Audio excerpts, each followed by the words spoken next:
എന്ത് കാരണങ്ങൾ പറഞ്ഞാലും നിവൃത്തിയൊന്നുമില്ല. നിങ്ങൾ ചോദിക്കുന്ന അതിൽ കാരണം പറഞ്ഞിരുന്നു, എന്ത് കാരണം പറഞ്ഞു, എന്ത് വികാരം കൊണ്ടു, ഇതൊന്നും അല്ല ഇവിടെ കാര്യം. അങ്ങനെ ഒരു ഫേസ്ബുക്ക് പോസ്റ്റ് അല്ല അതിന് പ്രതിവിധി.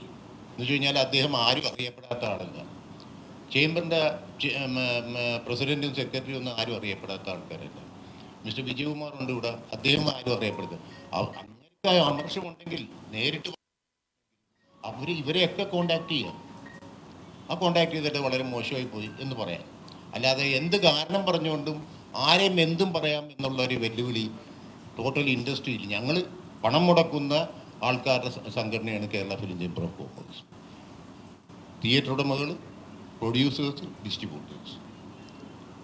അപ്പോൾ അവരെ ചോദ്യം ചെയ്യണമെന്നുണ്ടെങ്കിൽ അങ്ങനെയുള്ള ആൾക്കാർ ചോദ്യം ചെയ്യട്ടെ. അല്ലാതെ ഇതൊരു ശരിയായ നടപടിയായിട്ട് പൊതുവെ ആർക്കും തന്നെ തോന്നുന്നില്ല.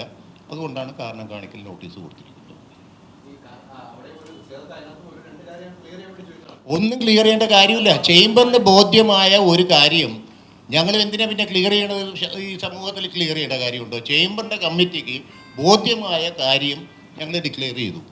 പിന്നെ അതിന് ഞങ്ങൾ വിശദീയമായിട്ട് അതാണ് ഇതാണെന്ന് ഇവിടെ വിളമ്പേണ്ട കാര്യമില്ല. ഞങ്ങൾക്ക് അതിൻ്റെ ആവശ്യമില്ല. അതുകൊണ്ടിട്ട് ഇല്ല, അതിൻ്റെ ആവശ്യമില്ല.